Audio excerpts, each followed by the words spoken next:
Hello and good evening all of you. Welcome to the another lecture of the polity series. We are studying the fundamental rights. We have already done article 12, 13, 14, 15, 16, 17 and 18 in part 1 and 2 of the fundamental rights series, and today we shall be discussing article 19, 20, 21 and 22. And two of them, article 19 and 21, are of very important nature.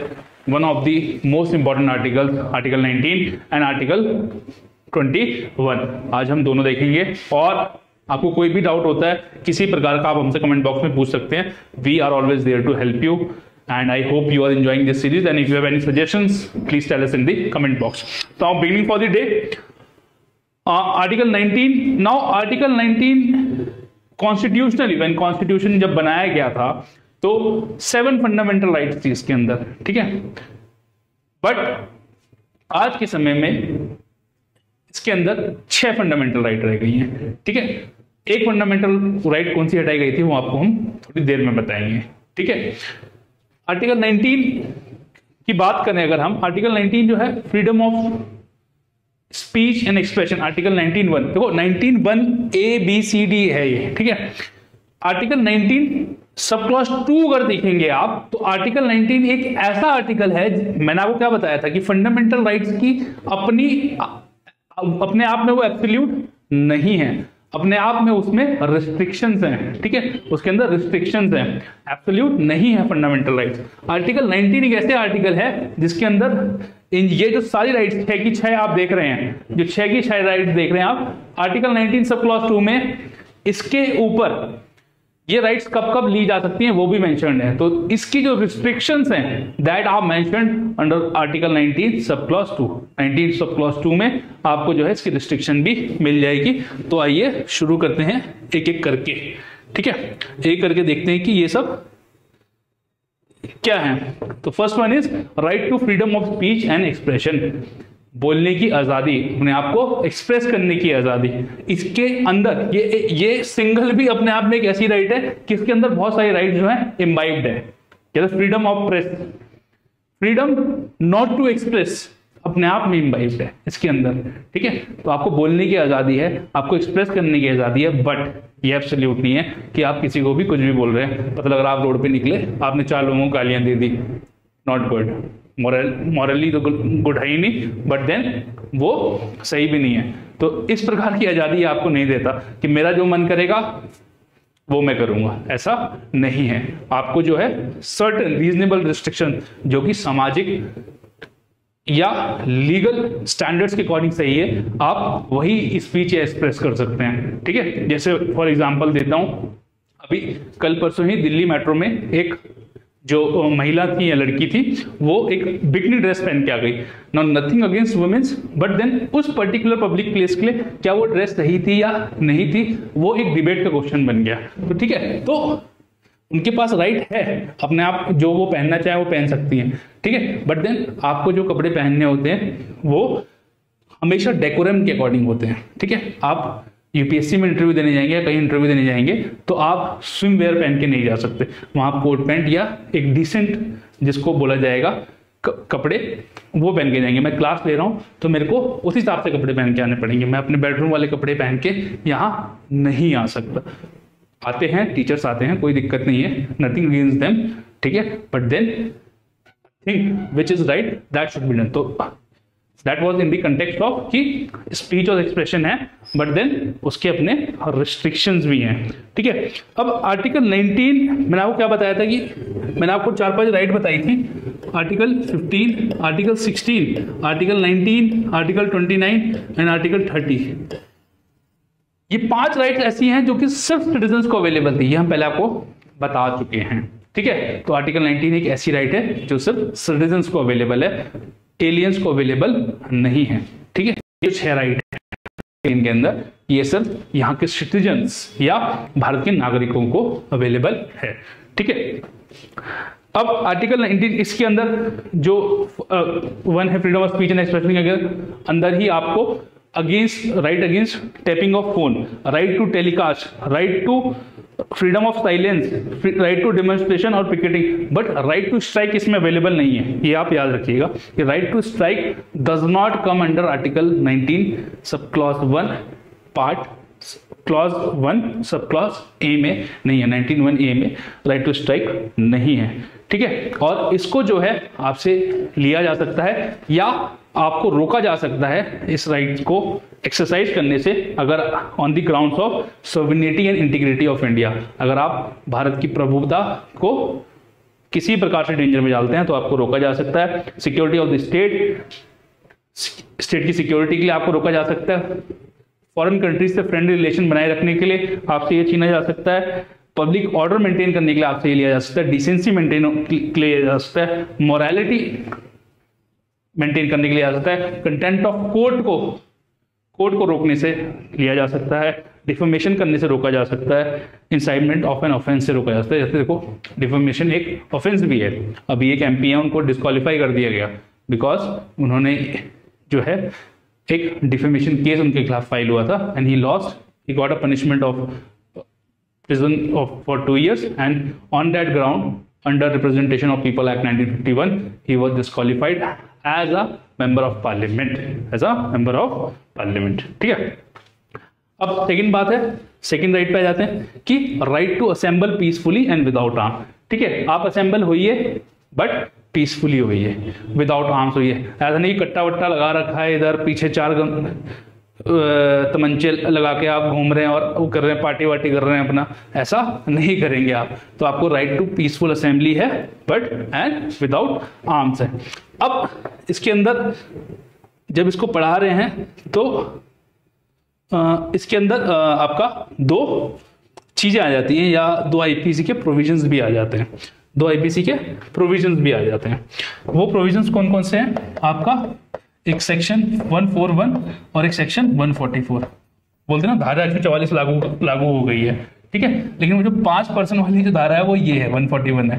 तो इसमें क्या बोलता है कि अगर किसी भी magistrate की 5 से ज्यादा वहां के ऑर्डर को, लॉ एंड ऑर्डर को डिस्टर्ब कर सकते हैं, ठीक है, या किसी का ऑब्जेक्ट जो है इलीगल है, ठीक है, तो वो उनकी असेंबली को रोक सकता है। कि किसी गवर्नमेंट तो लग रहा आपका विचार है कि आप सचिवालय को उड़ा देंगे, आप 5 लोग इकट्ठे हुए, आपने सोचा 4 बम लिए, 3 तमंचे लिए, आप चलते आपने कहा सचिवालय को उड़ा देंगे, तो तब मजिस्ट्रेट जो है आपको रोक सकते हैं। कैसे? आईपीसी धारा 144 के अंदर, 141 के अंदर। 144 क्या बोलता है? 144 सीआरपीसी का, ठीक है, 144 सीआरपीसी का, सॉरी ये आईपीसी का नहीं है, 144 सीआरपीसी क्या बोलती है कि अगर मजिस्ट्रेट को लगता है कि उस एरिया में कोई ऑब्स्ट्रक्शन हो सकता है, अनोयंस हो सकता है या डेंजर है ह्यूमन लाइफ का, तो वो आपको रोका जा सकता है। तो आपके फ्रीडम ऑफ असेंबली पे रोक हो गई, ठीक है। किसमें? IPC section 141 and CrPC section 144, ठीक है। अब नेक्स्ट देखिए अगर हम, तो नेक्स्ट क्या है? नेक्स्ट है हमारे पास, अच्छा इसमें भी जो है राइट टू इंक्लूड जो है वो पब्लिक लैंड पे होगा। ऐसा नहीं कि आप प्राइवेट, आपकी राइट, ये जो राइट है सेकंड वाली असेंबली वाली, ये सिर्फ पब्लिक लैंड पे, प्राइवेट लैंड पे नहीं। किसी के घर में आप घुस गए, आपका मन किया तो ऐसा नहीं करेंगे आप, ठीक है वो तब वो राइट एक्सटेंड नहीं होगी। अच्छा जो आर्टिकल 19 के अंदर जो राइट दी गई है वो सिर्फ स्टेट के अगेंस्ट आप यूज कर सकते हैं। जो वो राइट इस्तेमाल करेंगे आप वो स्टेट के अगेंस्ट करेंगे, प्राइवेट इंडिविजुअल के अगेंस्ट नहीं करेंगे, ठीक है। तो ऐसा नहीं पब्लिक, तो इसलिए पब्लिक लैंड पे ही आप इस राइट को एक्सरसाइज कर सकते हैं। और जो इसके क्या बोलते हैं, रीजनेबल रिस्ट्रिक्शन जो है वो है sovereignty and integrity of India and public order को मेंटेन करने के लिए, ठीक है।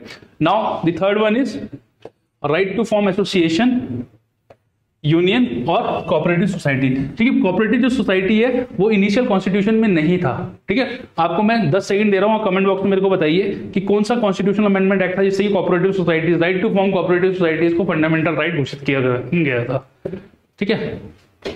कौन सा राइट था वो? जल्दी बताइए, कौन सा कॉन्स्टिट्यूशनल अमेंडमेंट था?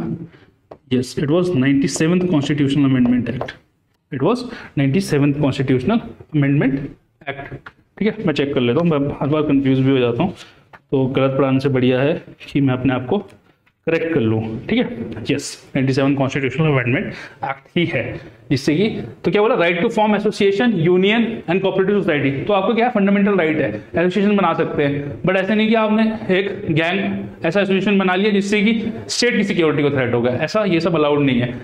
सुप्रीम कोर्ट ने अपने एक जजमेंट में बोला कि ठीक है, आपको एसोसिएशन बनाने का फंडामेंटल राइट है, बट उस एसोसिएशन को रिकॉग्नाइज कराने का, क्या आप कल कहेंगे सरकार को बोलेंगे भैया हमारा ये एसोसिएशन है, आप इसे जो है रिकॉग्नाइज करें, तो ऐसा नहीं होगा। Right to recognition fundamental right नहीं है इसके अंदर, बस आप फॉर्म कर सकते हैं, ठीक है। और वो भी आप जो है पब्लिक ऑर्डर को मेंटेन करेंगे, sovereignty and integrity of India को रखेंगे और पब्लिक मॉरलिटी को ध्यान रखेंगे, तब बनाएंगे, ठीक है। Now the next news is, या sorry, now the next, actually इतनी सारी चीजें पढ़ाते हैं, न्यूज भी पढ़ाते हैं, तो न्यूज भी निकल जाता है, but then the next right is right to move freely throughout the territory of India. अब इसके अंदर जो है बेसिकली दो एंगल है, ठीक है। इसके अंदर आपके दो एंगल है, इसके अंदर दो एंगल कौन कौन से हैं? एक तो मान लिया विद इन कंट्री घूमने का, ठीक है, विद इन कंट्री घूमने का, और एक जो है कंट्री के बाहर, इंटर कंट्री। तो जो आर्टिकल 19 है वो सिर्फ इस एस्पेक्ट से डील करता है, ठीक है। आर्टिकल 19 जो है वो सिर्फ इस एस्पेक्ट से डील करता है। इंटर कंट्री की कल आप बोलो कि मालदीव जाना, क्योंकि मेरे फंडामेंटल राइट में लिखा हुआ है कि आई कैन मूव फ्रीली, तो मेरे को मालदीव जाना है, ऐसा नहीं होगा। तो इस चीज से जो है आर्टिकल 19 जो है इसको एड्रेस नहीं करता है।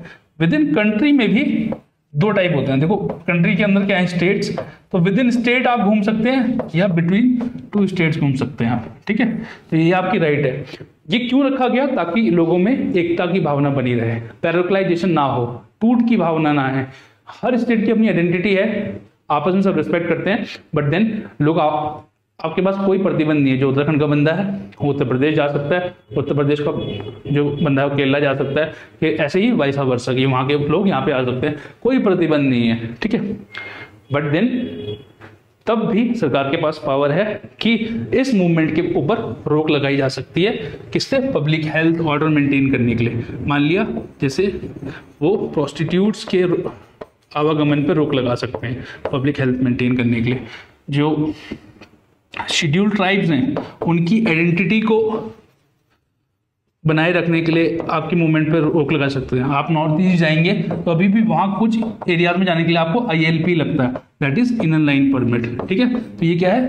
टू सेफगार्ड दी आइडेंटिटी और टू सेफगार्ड द पर्टिकुलर जो आइसोलेशन है उस ट्राइब का, उसे बचाए रखने के लिए, उसकी कल्चरल जो आइडेंटिटी है उससे छेड़छाड़ ना करने के लिए, उसके लिए ये सब रोक आप पे लगाए जा सकते हैं। तब आपसे वो राइट ली जा सकती है, किससे? फ्रीडम ऑफ मूवमेंट, ठीक है। Now the next right is freedom of residence, ठीक है। फ्रीडम ऑफ रेजिडेंस क्या कहती है? Right to reside and settle in any part of India of the territory of India. तो इसमें भी आपके अंदर बेसिकली दो राइट हैं, ठीक है। इसके अंदर भी बेसिकली आपके ऊपर बस दो राइट हैं कि आप एक तो आप कहीं घूमने गए, ठीक है, एक आप कहीं घूमने चले गए, एक आपके पास राइट है डोमिसाइल की, कि आप किसी पर्टिकुलर देश स्टेट में डोमिसाइल्ड हैं, ठीक है। जैसे होता है ना, भाई मैं आंध्र प्रदेश का निवासी हूँ, मैं उत्तराखंड का निवासी हूँ, मैं महाराष्ट्र का निवासी हूँ, ठीक है। तो क्या आपके पास उस स्टेट का डोमिसाइल है, तो आपके पास दो राइट है कि आप कहीं भी सेटल हो सकते हैं या आप कहीं भी घूम सकते हैं। भाई मैं गया 2-4 दिन के लिए, अब ऐसा नहीं, कोई लॉ नहीं निकाल सकता कि मैं गया और केरला में मैं 2 ही दिन रहूंगा, आंध्र प्रदेश में मैं 3 दिन रह सकता हूँ क्योंकि मैं उत्तराखंड से बिलोंग करता हूँ, ऐसा नहीं होगा, ठीक है। आपके पास राइट है कि आप कहीं भी घूम सकते हैं, कितने भी दिन वहां रह सकते हैं, और कहीं भी आप अपना डोमिसाइल बनवा सकते हैं, कहीं भी आप अपना डोमिसाइल बनवा सकते हैं, ठीक है। अब इसमें भी जो है आपको रोक लगाया जा सकता है। एक तो शेड्यूल्ड ट्राइब की आइडेंटिटी बनाने के लिए आप ये नहीं कह सकते कि भाई एक पर्टिकुलर एरिया हो सकता है किसी ट्राइब को बिलोंग करता हो, आप कल को जाके बोले, मान लिया अगर आप उत्तराखंड जो बच्चे हम ABC में देख रहे हैं, आप अगर जो जौनसर बावर वाला रीजन है, जो चक्राता तहसील जो है, अगर आप वहां जाएंगे तो वहां जो नॉर्मल नॉन ST बंदा है वो जमीन नहीं ले सकता।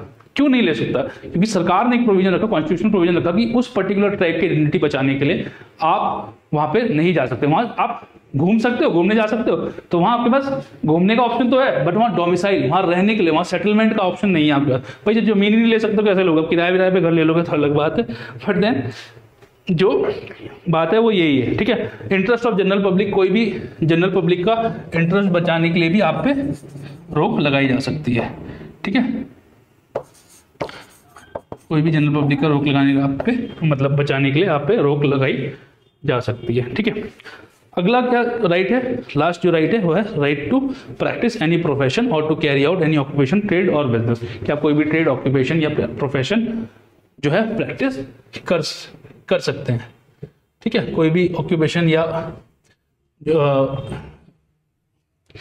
ट्रेड जो है प्रैक्टिस कर सकते हैं, बट वो जो ट्रेड होगा वो मॉरल होगा, इलीगल नहीं होगा, ठीक है। ऐसा नहीं कि आप गांजा वांजा, आपने स्टॉल लगाया, आप गांजा वांजा वहाँ आराम से बेचने लग गए, ठीक है, वो अलाउड नहीं है। ऐसा नहीं आपने ह्यूमन ट्रैफिकिंग स्टार्ट कर दी, ठीक है। ये सब जो इलीगल काम है, ठीक है। ऐसा नहीं आप सट्टा लगवाना शुरू कर दिया आपने, ठीक है। गेम ऑफ चांस भी ले सकते हैं, गेम ऑफ स्किल ले सकते हैं, जो ड्रीम 11 के साथ जो केस हुआ था। Now dream 11 is considered as a game of skill, not a game of chance. तो game of skill is allowed in India, but game of chance, जिसको सट्टा बाजारी बोलते हैं, वो अलाउड नहीं है, ठीक है।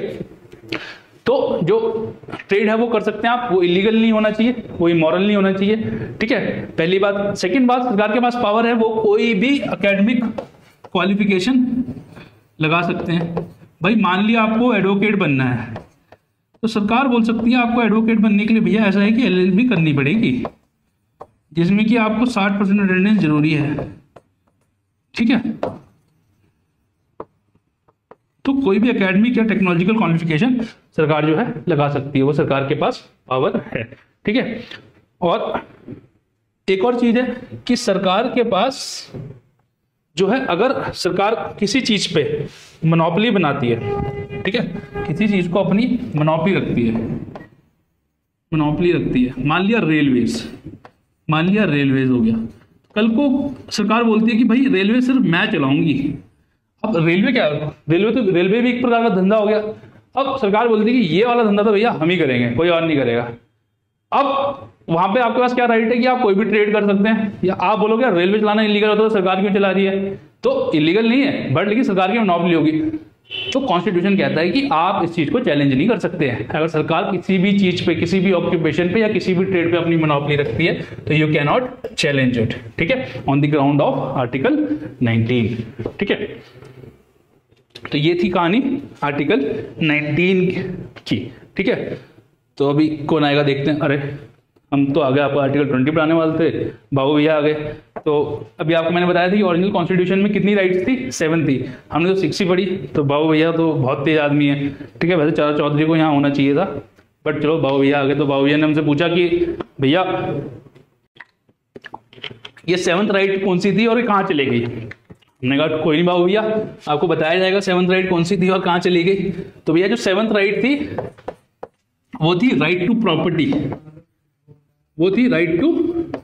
प्रॉपर्टी, और ये जो है 44 कॉन्स्टिट्यूशनल अमेंडमेंट एक्ट से हटा दी गई थी। Now it is a constitutional right under article 300A। Now it is a constitutional right under article 300A। खुश हो अब? ठीक है। तो बाबू भैया संतुष्ट हो गए। बाबू ने कहा ठीक है चलो ये बातों में समझ में आ गई, अब आप मेरे को नेक्स्ट समझाओ, है ना। अब आप मेरे को नेक्स्ट आर्टिकल समझाओ, ठीक है। तो आपका जो नेक्स्ट आर्टिकल है that is article number 20, article number 20। अब आप एक बात ध्यान रखिएगा कि बहुत बार बच्चे कंफ्यूज हो जाते हैं दो आर्टिकल्स में, वो है आर्टिकल 20 एंड एक है आर्टिकल 22। देखिए बस ये याद रखिएगा कि आर्टिकल 20 जो है वो आपको राइट देता है अगेंस्ट ऑफेंसेस, वो आपको बहुत सारी चीजों से बचाएगा। जो कोई ऑफेंस हुआ है उससे आपको बेसिकली आपको वहां राइट है। और ये जो आर्टिकल 22 के अंदर राइट है वो डिटेंशन या अरेस्ट से है, ठीक है। जब आपको अरेस्ट किया जाएगा या आपको डिटेन किया जाएगा उस टाइम पे आपके पास कौन सी राइट्स हैं, आर्टिकल 22 आपको वो बताएगा, ठीक है। तो कई बार बच्चे कंफ्यूज हो जाते हैं, तो कंफ्यूज ना हो। तो आर्टिकल 20 क्या बोलता है? Protection in respect of conviction for offences. अब यहां पे बहुत सारी चीजें हैं, यहां पे बेसिकली हमारे पास 3 मेजर चीजें हैं पढ़ने के लिए, ठीक है। First one is no ex post facto law. No ex post facto law का मतलब होता है कि आज मैंने जो जुर्म किया है उसके लिए मुझे आज के समय में जो कानून है उसी के हिसाब से सजा दी जाएगी।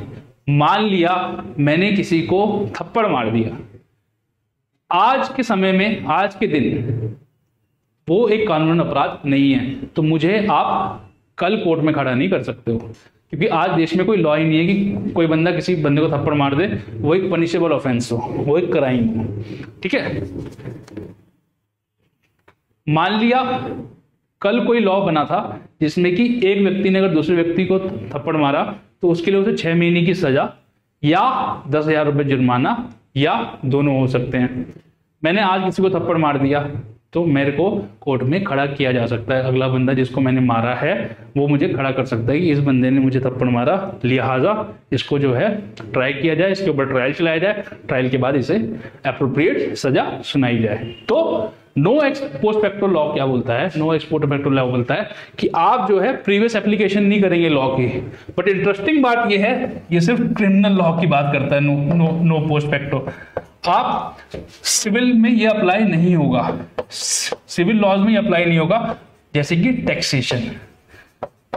तो सरकार आपको ये कह सकती है कि आज आप 2023 में खड़े हैं, 2020 से जिन भी कंपनीज ने एक पर्टिकुलर एक्स अमाउंट के ऊपर पैसा कमाया है उन्हें इतना सेस देना पड़ेगा।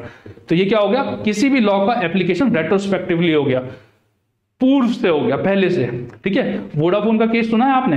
वो रेट्रोस्पेक्टिव टैक्सेशन का ही केस है कि सरकार ने 10 साल पहले बोल दिया कि 1992 से जितना टैक्स हुआ सब भरोगे आप 10 साल बाद बता रहे हो। वो लॉ कब आया?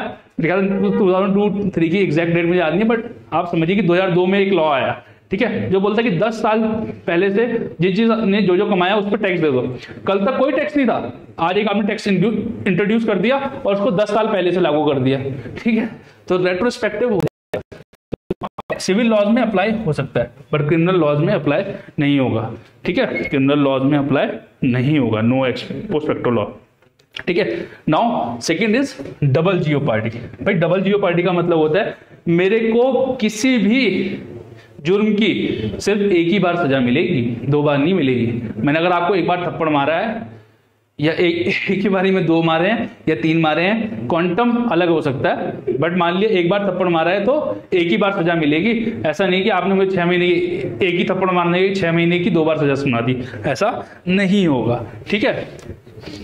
अब डबल जियोपार्डी जो है वो डिपार्टमेंटल या एडमिनिस्ट्रेटिव इंक्वायरी पे नहीं अप्लाई होती है। फॉर एग्जाम्पल, मैं एक सरकारी विभाग में काम करता हूं, ठीक है, मैं सरकारी विभाग में काम करता हूं और मेरे ऊपर मर्डर का चार्ज है, मेरे ऊपर मर्डर का चार्ज है और मैं इसमें कन्विक्ट हो जाता हूं, मुझे इसमें उम्र कैद हो जाती है, तो मुझे डिपार्टमेंट ने निकाल दिया और मुझे उम्र कैद भी हो गई, लाइफ इम्प्रिजनमेंट भी हो गई।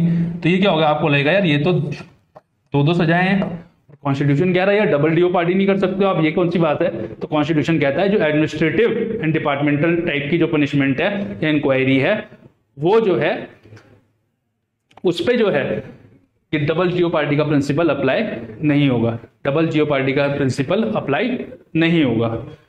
अब थर्ड क्या है? No self incrimination. No self incrimination मतलब कि आप कोई भी व्यक्ति जो किसी भी केस में एक्यूज्ड है आप उसे ओरल प्लस डॉक्यूमेंट्री एविडेंस देने पे मजबूर नहीं कर सकते, इसीलिए पुलिस को दी हुई गवाही कोर्ट में एडमिसिबल नहीं होती है, ठीक है, क्योंकि पुलिस वाले तो आपको कूट के पिटवा के आपसे कुछ भी उगलवा लेंगे, ठीक है। तो ओरल और डॉक्यूमेंट्री आप नहीं बोल सकते, आप उसे नहीं बोल सकते, पूछ सकते हैं, नार्को टेस्ट करा सकते हैं, आपने उसे मार के कहाँ गाड़ा था पूछ सकते हैं, लेकिन दबाव नहीं बना सकते, आपके ऊपर कोई वो दबाव नहीं है, ठीक है। बट देन आपसे अगर पुलिस बोलती है कि भैया अपना ब्लड सैंपल दो, अपना सीमन सैंपल दो, अपना मेडिकल टेस्ट कराओ, अपनी फिंगरप्रिंट्स दो, तो ये जो है सेल्फ इंक्रिमिनेशन में नहीं आएगा। इस पे जो है सेल्फ इंक्रिमिनेशन, आप ये नहीं कह सकते कि यार ये तो सेल्फ इंक्रिमिनेटिंग नेचर की है, मैंने अपने फिंगरप्रिंट दे दिया, आपको तो पता लग जाएगा मैं वहां गया था, मैंने वहां चोरी करी है क्योंकि मेरे फिंगरप्रिंट तो है वहां, तो सेल्फ इंक्रिमिनेशन हो गया। तो बोलता है कि इस टाइप के जो इंक्वायरी है ये सेल्फ इंक्रिमिनेशन में नहीं आएंगी, तब आपको ये राइट अवेलेबल नहीं है। ठीक है, और तो ये थी बात किसकी, आर्टिकल 20 की, कि ये जो आपको राइट्स हैं ये अवेलेबल हैं जब आप ऑफेंसेस में अक्यूज्ड हो या राइट अगेंस्ट ऑफेंसेस। ठीक है, अब बात करते हैं नेक्स्ट आर्टिकल की, and the next article is called the Rocky भैया आर्टिकल। ठीक है, क्योंकि इस आर्टिकल का एटीट्यूड कुछ रॉकी भैया की तरह है। क्यों है रॉकी भैया की तरह? क्योंकि जब ये आर्टिकल खड़ा होता है तो बाकी सब बैठ जाते हैं। मजाक कर रहा हूं, बेसिकली आर्टिकल 21 जो है अपने आप में इतना सारे राइट्स इसके अंदर दे दिए गए हैं, इसे हम लोग रॉकी भैया आर्टिकल बोल देते हैं। देखिए मजाक की बात है, इसे आपको कॉन्सेप्ट समझाने के लिए, ऐसा कोई नहीं बोलते आर्टिकल 21 को, आर्टिकल 21 ही बोलते हैं। अब आर्टिकल 21 बोलता क्या है कि no person shall be deprived of his life और पर्सनल लिबर्टी। तो राइट टू लाइफ है आपको आर्टिकल 21 के अंदर। ठीक है, एक व्यक्ति, भाई लॉ क्या, कॉन्स्टिट्यूशन का क्या मानना है कि एक व्यक्ति को ओवरऑल डेवलपमेंट के लिए बहुत सारी राइट्स की जरूरत होती है। ठीक है, बहुत सारी राइट्स की जरूरत होती है उसको अपनी पर्सनल डिग्निटी मेंटेन करने के लिए, अपने पर्सनल डेवलपमेंट के लिए, एक अच्छी लाइफ जीने के लिए बहुत सारी राइट्स की जरूरत है, जैसे right to good sleep, right to clean environment, है ना। तो वो सब राइट्स कहाँ आ गई, आर्टिकल 21 में। इसीलिए राइट टू एजुकेशन ये माना गया कि एजुकेशन जो है एक व्यक्ति की पर्सनैलिटी डेवलपमेंट में कितना बड़ा योगदान देती है, इसीलिए आर्टिकल 21A के अंदर उसको एक अलग से फंडामेंटल राइट का दर्जा दिया गया। बट उसको इनिशियली रिकॉग्नाइज सुप्रीम कोर्ट ने 1993 में जो है पहली बार आर्टिकल 21 के अंदर ही किया था कि एजुकेशन का इतना महत्व है कि it should be a fundamental right. ठीक है, अभी हम 2 मिनट बात पढ़ेंगे। तो यहाँ पे क्या है, no person shall be deprived of his और हिज लाइफ और पर्सनल लिबर्टी, आप नहीं छीनेंगे एक्सेप्ट, ठीक है, नहीं छीनेंगे तो बात थी, ठीक थी, बट कब छीन सकते हैं, according to procedure established by law, कि आप कोई लॉ बना दें कि कल से कोई 5 घंटे से ज्यादा नहीं सोएगा। ठीक है, कल से कोई 5 घंटे से ज्यादा नहीं सोएगा, तब आर्टिकल 21 कुछ नहीं कर पाएगा, नलिफाई हो जाएगा। लेकिन आपको लगता है कि सुप्रीम कोर्ट आर्टिकल 21 को इतना मजबूत कमजोर होने देता? क्योंकि आर्टिकल 21 क्या है, आर्टिकल 21 के साथ रॉकी भैया का सपोर्ट है, पूरे KGF का सपोर्ट है, तो सोना तो ये निकाल के ही रहेंगे।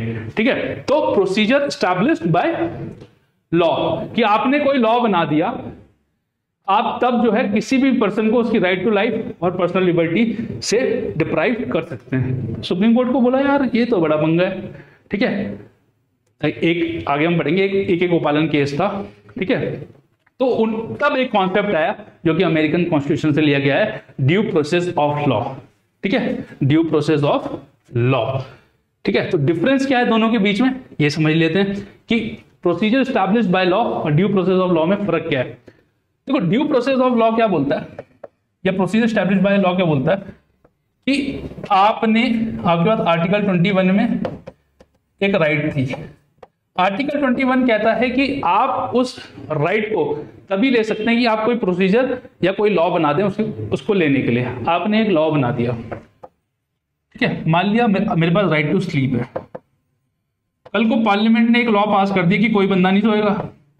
ठीक है, कोई बंदा, एक लॉ बनाया आपने, राइट अगेंस्ट स्लीप। ठीक है, कि कोई बंदा सोएगा नहीं, या सोएगा भी तो 2 घंटे सोएगा ज्यादा से ज्यादा। अब आपको पता है कि स्लीप कितनी जरूरी है एक व्यक्ति के लिए, है ना। आपको 2 दिन ना सुलाऊं तो आपकी हालत कैसी हो जाएगी। ठीक है, बट आर्टिकल 21 में तो कह रखा है, आप क्या करोगे, सुप्रीम कोर्ट और हाई कोर्ट जा नहीं सकते। बोला यार प्रोसीजर एस्टैब्लिश्ड बाय लॉ है, हमने तो आपसे स्लीप की राइट ले ली, अब क्या करें, मतलब कोई बात नहीं। तो सुप्रीम कोर्ट ने फिर मेनका गांधी केस आया। देखो, पहले AK गोपालन केस आया, AK गोपालन केस में नैरो व्यू लिया एक। ठीक है, मेनका गांधी केस आया, मेनका गांधी केस में सुप्रीम कोर्ट ने एक ब्रॉडर व्यू लिया। सुप्रीम कोर्ट ने क्या बोला कि ठीक है, आप लॉ बना लो, आप डिप्राइव कर लो राइट टू लाइफ और पर्सनल लिबर्टी से, बट ये जो लॉ आप जो बनाओगे ना, ये जो लॉ आपने बनाया ना, it should be reasonable, it should not be arbitrary. नहीं होना चाहिए कि आपने जो मन में आया वो बना दिया, आपका जो अच्छा लगा आपको वो बना दिया, आपने ऐसा नहीं करोगे आप। That should be reasonable, that should not be arbitrary. ठीक है, और इसी के साथ जब प्रोसीजर एस्टैब्लिश्ड बाय लॉ में जब आपने एक चेक जोड़ दिया कि that should confirm to the, that should not be arbitrary and that should not और that should confirm to the ideals of the democracy, तब आपका बन गया ड्यू प्रोसेस ऑफ लॉ।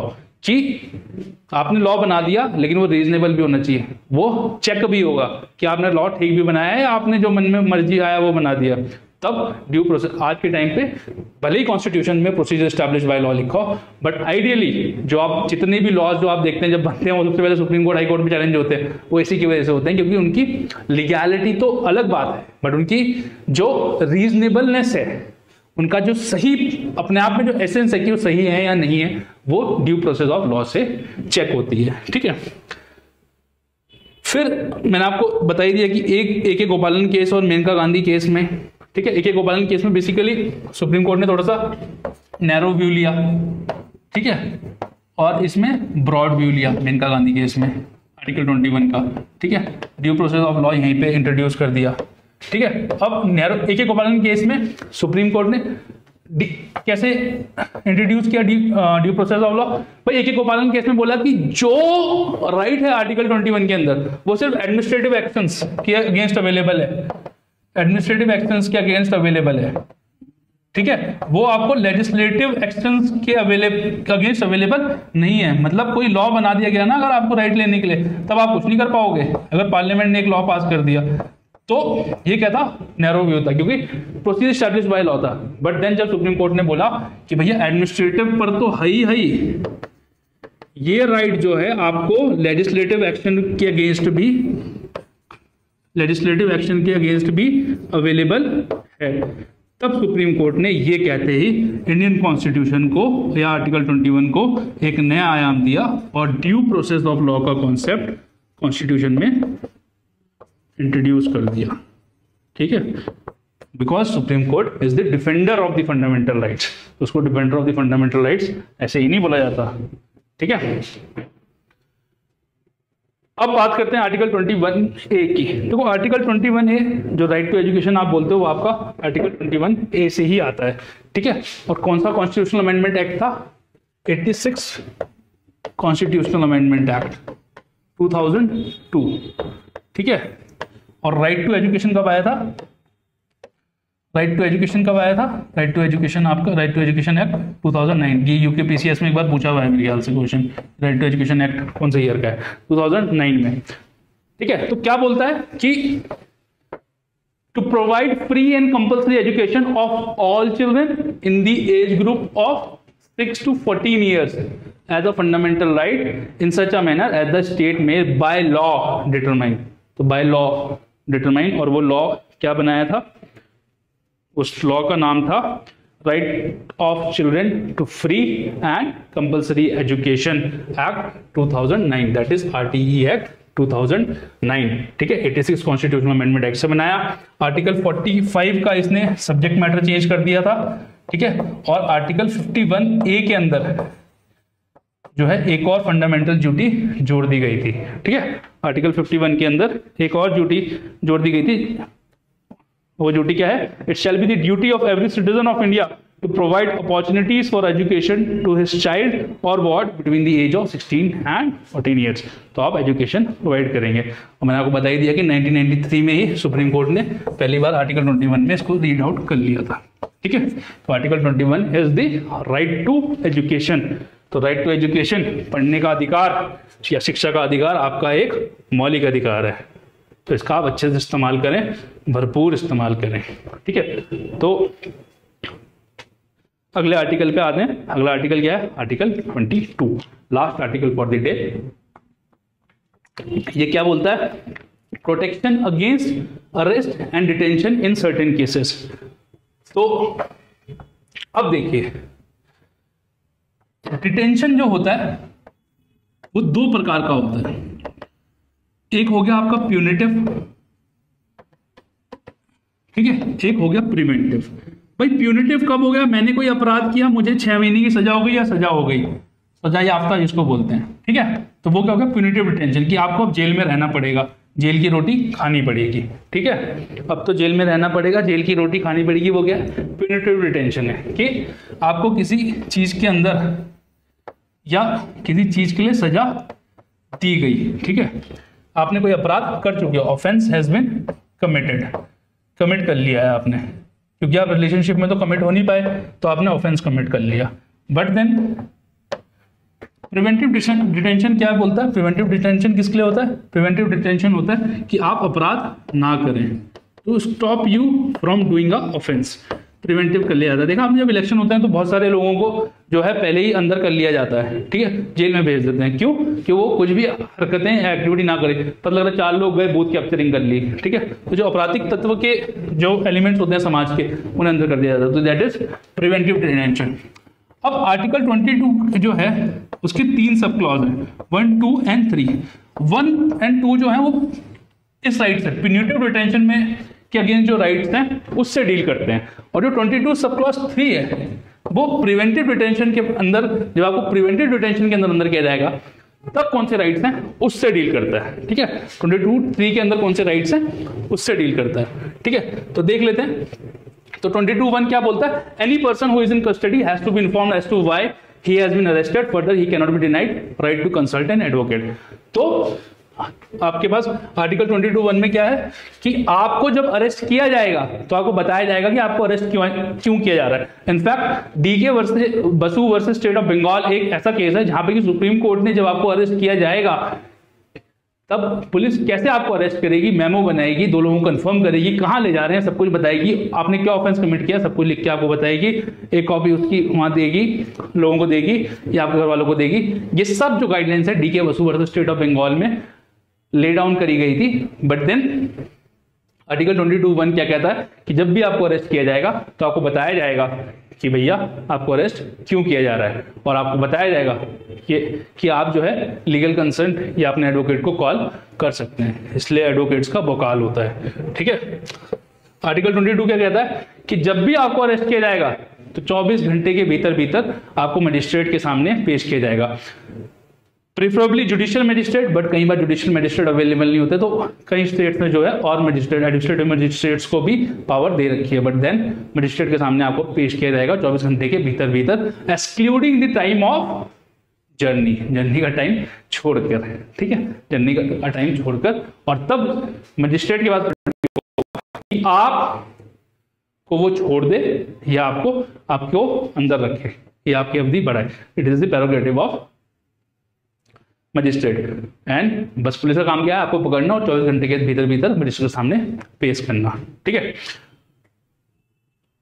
अब आर्टिकल 22(3) जो है वो प्रिवेंटिव डिटेंशन से रिलेटेड है। तो वो बोलता है कि 21 और 22 में जो भी राइट है ना आपको, ये आपको अगर प्रिवेंट, आप एनिमी एलियन है, मैंने आपको बताया कि एलियन 2 टाइप के होते हैं, एक तो एनिमी एलियन होगा, एक फ्रेंडली एलियन होगा।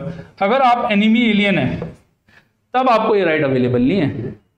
आप एनिमल लेवल हैं तब नहीं बताएंगे हम आपको आपने क्या ऑफेंस किया, तब नहीं हम आपको 24 घंटे के अंदर प्रोड्यूस करेंगे। ठीक है, तब आपको अवेलेबल नहीं है। और या फिर कोई सरकार लॉ बना दे जिसमें कि प्रिवेंटिव डिटेंशन हो और तब ये राइट छीन लीजिए।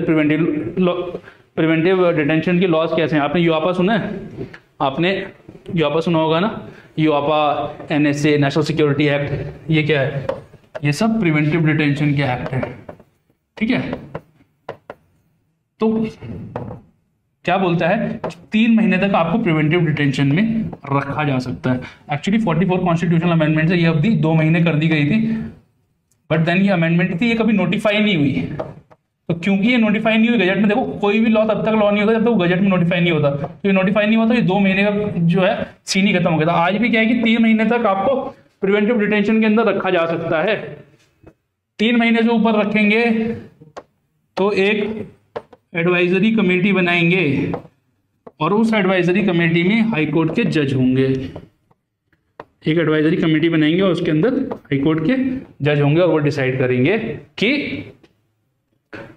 जो है आपको 3 महीने से ऊपर रखना है या नहीं रखना है। और ये एडवाइजरी कमेटी कैसे बनेगी? इसको पार्लियामेंट डिसाइड करेगी कि क्या क्वालिफिकेशन होनी चाहिए या कैसे ये गठित होगी। तो प्रिवेंटिव डिटेंशन जो है में जो 2 ग्राउंड हैं, that is security of state या security of India foreign affairs और डिफेंस,